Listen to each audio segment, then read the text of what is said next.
Electric motorcycles are incredible machines. Instant torque, no gears, no oil changes, ridiculously fun. So why is Livewire struggling to sell them?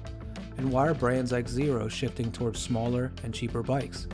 Well, the bikes aren't the problem.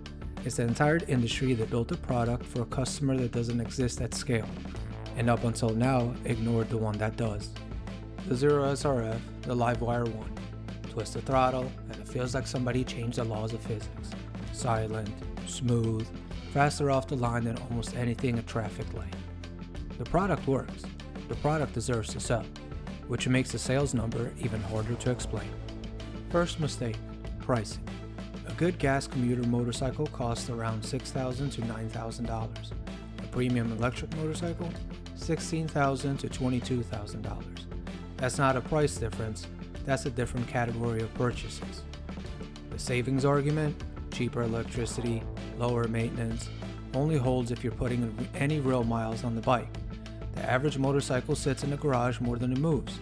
The industry priced these like daily commuter tools, then sold them to weekend riders, and wondered why the math didn't work. Second mistake, misunderstanding why people buy motorcycles. Most aren't bought to commute, they're bought for freedom. Spontaneous weekend rides, open highways, the ability to go whenever without planning. Electric motorcycles can't deliver that yet. Range drops hard at highway speeds. The charging infrastructure for bikes is nowhere near what EVs have. You're not pulling up to a supercharger, you're hunting for a compatible outlet and hoping. The industry sold freedom. The product delivered commute convenience. Buyers figured that out real fast. Electric motorcycle ownership scores a 3.5 out of 5 on the annoyance scale. Almost none of it comes from the bike. It comes from the gap between what was promised and what reality looks like. Gas bike, 3 minutes at the pump, gone. Years of infrastructure behind you. Electric motorcycle, find a charger, hope it works, wait 45 minutes. Then there are people looking at $20,000 factory bikes and saying, you know what, I'll just build my own. I get it. Electric motorcycle conversions are becoming surprisingly popular. But here's the catch. Factory bikes might be expensive, DIY bikes are annoying. Now you're dealing with custom wiring, battery packaging, software headaches, no manufacturer warranty. Can it work? Absolutely, but on the grounded gear annoyance scale, those things are basically off the charts. There is a customer for whom electric bikes are great for. They already own a car, they have a garage, they charge at home, they ride locally, they want something fun and low maintenance for a second bike. The industry mostly ignored that person.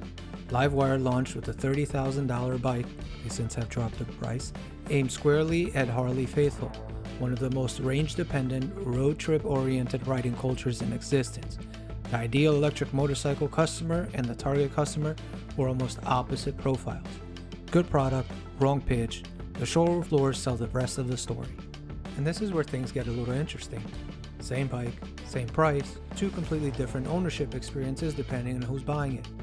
Second bike buyer with a garage and a short commute, cost is high, but the convenience is genuinely excellent.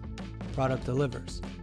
Only bike buyer expecting gas motorcycle freedom, convenient collapses the moment they leave town. At $16,000 to $22,000, that's an expensive lesson. Verdict? It depends on your use case. For the product, pretty good. For the strategy, pretty bad. Wrong buyers, wrong pitch, they did it in the wrong order of operations. Need to fix the ecosystem and the audience first. Then the bikes will sell. Electric motorcycles aren't struggling because the technology failed. They're struggling because the pitch failed. The right buyer exists. They just weren't who the industry went after first. That's fixable, and it's already starting to happen. Spend smart, stay grounded.